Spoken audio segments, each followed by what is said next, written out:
Ao iniciar o estudo do capítulo 2, logo de cara, a gente se depara com exemplos de coisas impossíveis de acontecer.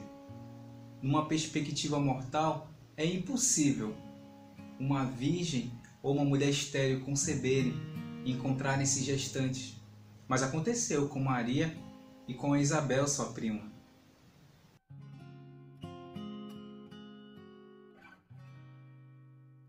E é muito útil estudar essas experiências, porque na nossa vida a gente se depara com coisas que parecem impossíveis de resolver. Quando a gente se depara com as nossas fraquezas e a gente se pergunta: será que eu consigo resolver? Será que eu consigo tocar o coração daquele familiar que se desviou? E quando a gente se encontra nessa situação, a gente tem que lembrar do que ficou registrado no versículo 37 do capítulo 1 de Lucas, que foi o anjo Gabriel falando para Maria. Ele disse: e para Deus nada será impossível. E também ficou registrado no versículo 38 a resposta de Maria, quando ela disse, e a resposta dela, na verdade, deveria ser bem a nossa própria resposta. Ela disse: eis aqui a serva do Senhor, cumpra-se em mim segundo a tua palavra.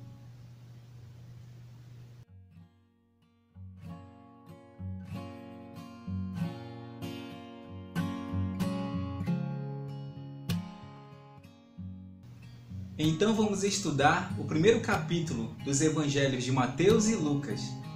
E o primeiro tema de estudo é: quem eram Mateus e Lucas?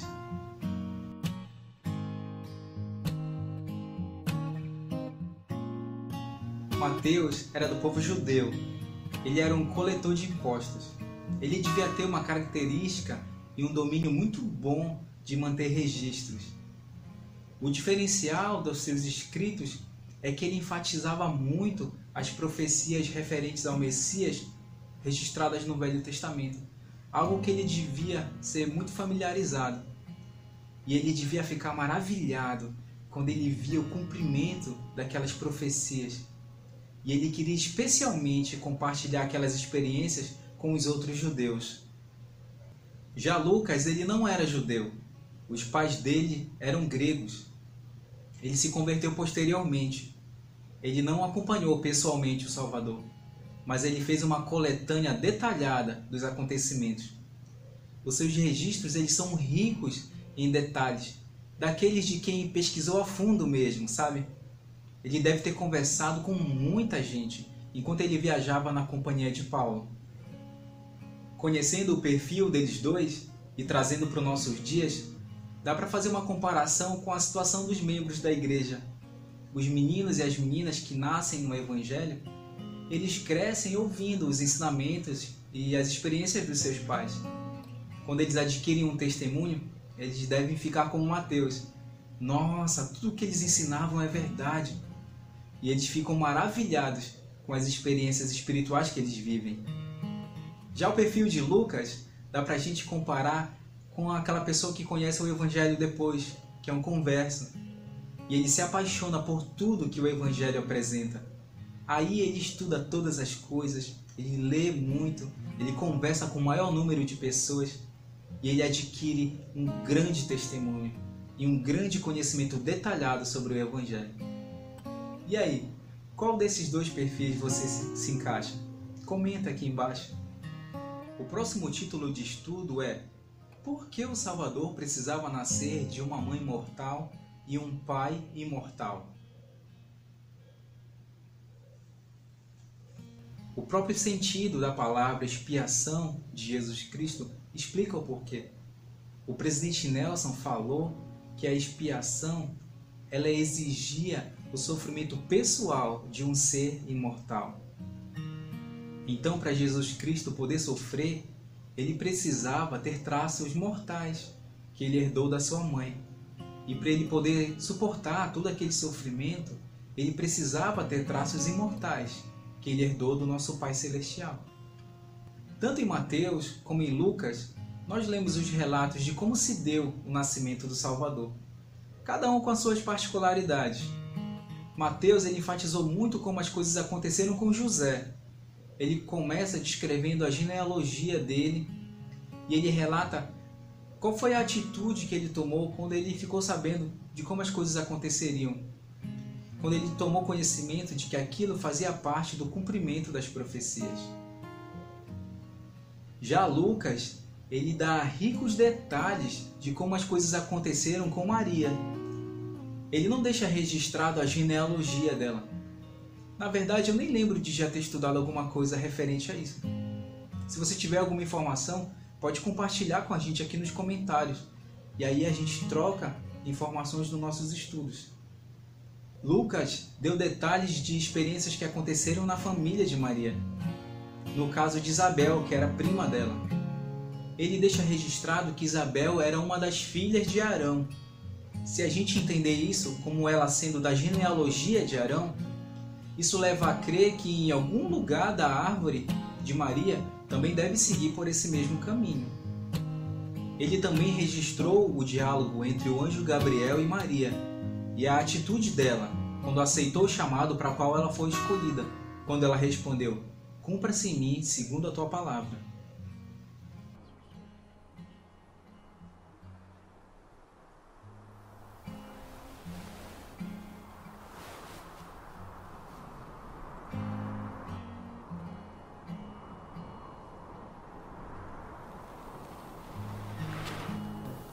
Salve, agraciada. O Senhor é contigo. Bendita és tu entre as mulheres.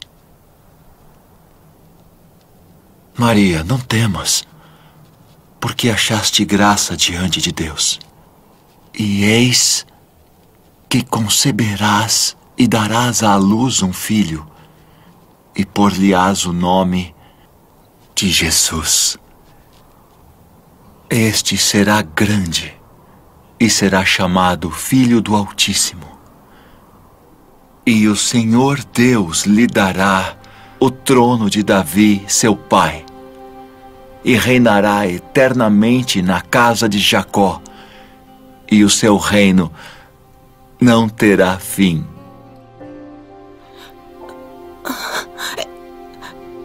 Como se fará isso? Pois não conheço homem algum. Descerá sobre ti o Espírito Santo, e a virtude do Altíssimo te cobrirá com a sua sombra. Pelo que também o santo que de ti há de nascer será chamado Filho de Deus. E eis que também Isabel, tua prima, concebeu um filho em sua velhice. E é este o 6º mês para aquela que era chamada estéril. Porque para Deus nada é impossível.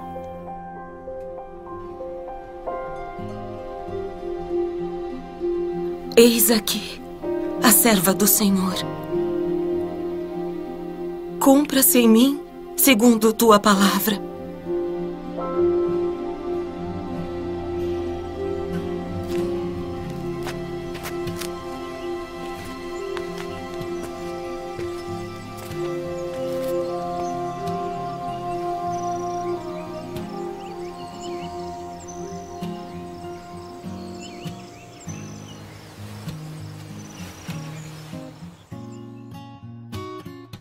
O próximo tópico é: as bênçãos de Deus vêm no seu devido tempo.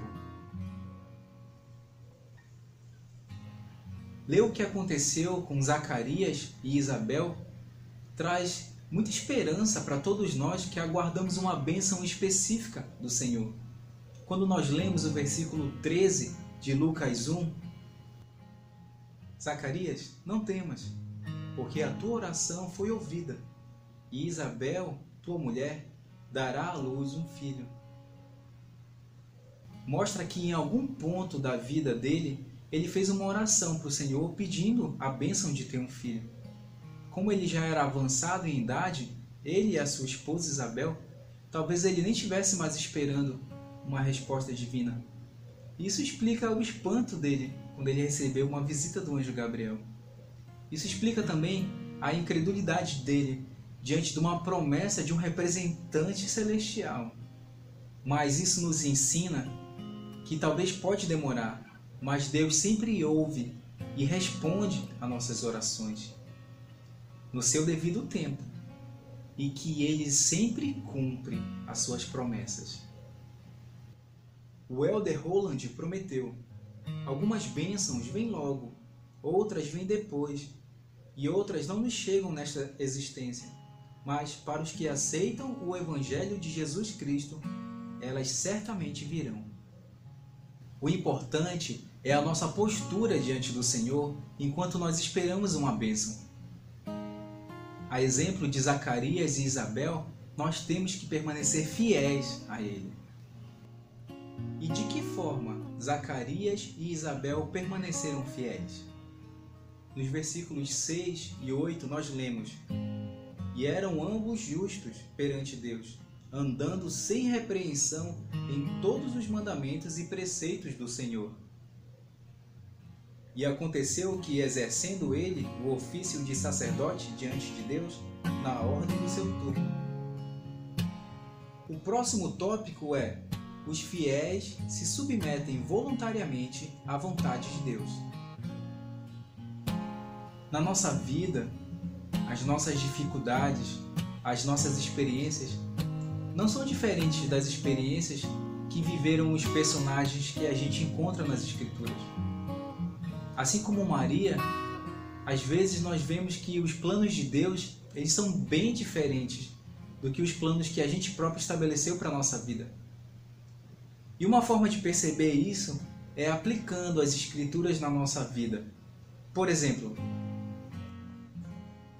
o que aprendemos com Maria a respeito de aceitarmos a vontade de Deus? Vamos fazer um exercício, uma tabela, e a gente vai escrever as declarações do anjo Gabriel e de Maria, e com as mensagens que poderiam ser dirigidas a nós, a partir das declarações deles. As palavras do anjo a Maria, no versículo 28. O Senhor é contigo. Como essa mensagem poderia ser para mim? O Senhor está ciente da minha situação e das minhas dificuldades. A reação de Maria, do versículo 34. Como se fará isso? E a mensagem desse versículo que pode ser aplicado a mim. É normal fazer perguntas quando não compreendo. Faça o mesmo com outros versículos que podem ser aplicados à sua vida. Tanto Maria se submeteu à vontade de Deus, mesmo sem compreender exatamente como aquelas coisas aconteceriam, como José também se submeteu à vontade de Deus, mesmo depois de já ter planejado abandonar Maria secretamente. Ele voltou atrás e ele acatou as orientações do anjo Gabriel de receber a sua esposa. Zacarias e Isabel também se submeteram à vontade de Deus. Eles foram fiéis até terem a sua oração atendida. E depois eles foram obedientes ainda. Eles colocaram o nome do seu filho e criaram ele da maneira como havia sido determinado. Ao ler sobre essas experiências, o que você aprendeu sobre aceitar a vontade do Senhor? Uma outra escritura muito boa para se estudar com relação a esse tema é o capítulo 3 de Mosias, versículo 19. Porque o homem natural é inimigo de Deus, e tem-o sido desde a queda de Adão, e sê-lo-á para sempre, a não ser que ceda ao influxo do Santo Espírito, e despoje-se do homem natural, e torne-se santo pela expiação de Cristo, o Senhor, e torne-se como uma criança, submisso, manso, humilde, paciente, cheio de amor, disposto a submeter-se a tudo quanto o Senhor achar que deva infligir, assim como uma criança se submete ao seu pai. Outra escritura muito boa, capítulo 10 de Alamã, versículo 4 e 5. Bem-aventurado és tu, Nefe, pelas coisas que tens feito, pois observei que foste infatigável em pregar a este povo as palavras que te dei. E não o temeste, nem te preocupaste com a tua própria vida, mas procuraste conhecer minha vontade e cumprir meus mandamentos. E agora, por teres feito isso com tanta perseverança, eis que te abençoarei para sempre e te farei poderoso em palavras e ações, em fé e em obras. Sim, para que todas as coisas se realizem segundo tua palavra, pois nada pedirás que seja contrário à minha vontade. E o próximo tópico de estudo é: Maria testifica da missão de Jesus Cristo. Lucas registrou que Maria profetizou e previu alguns pontos da vida de Cristo. No versículo 50 diz assim: E a sua misericórdia é de geração em geração sobre os que o temem. Com seu braço agiu valorosamente, dissipou os soberbos no pensamento dos seus corações, depois dos tronos dos poderosos, e elevou os humildes. Encheu de bens os famintos e despediu vazios os ricos. Auxiliou a Israel, seu servo, recordando-se da sua misericórdia, como falou a nossos pais, para com Abraão e a sua posteridade para sempre. O que nós podemos aprender com esses versículos? Eu, por exemplo, no versículo 50, aprendi que quando nós somos fiéis ao Senhor, Ele não abençoa só a gente, mas todas as nossas gerações. Deixa aqui nos comentários a tua opinião. Vamos trocar informações. Ideias para o estudo das Escrituras em família e para a noite familiar. Uma boa ideia para estudar em família é ler os primeiros versículos do capítulo 1 de Mateus, que relata sobre a descendência de Jesus Cristo e toda a sua genealogia. Essa é uma ótima oportunidade para debater sobre a nossa própria história da família, contar algumas histórias dos nossos antepassados. Podemos também bater novas fotos e entrar no site do Family Search para atualizar o perfil dos membros da família, para registrar novos nomes na nossa árvore e preparar alguns nomes para serem enviados para o templo. Para quem é amante das histórias bíblicas, não dá para deixar de perceber que entre os nomes que foram citados na genealogia de Jesus Cristo, tem muitas pessoas que nós não conhecemos a história. Matã, por exemplo, avô de Jesus Cristo. Em nenhuma outra parte das Escrituras ele é citado, somente em Mateus 1. Outra informação muito boa. No versículo 23 de Jeremias, no Velho Testamento, está registrado a profecia de que o Salvador nasceria na descendência de Davi.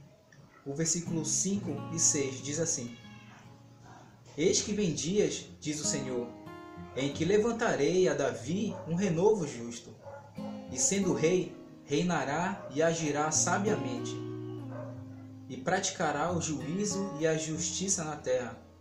Nos seus dias Judá será salvo, e Israel habitará seguro, e este será o seu nome, com o qual Deus o chamará, o Senhor Justiça Nossa.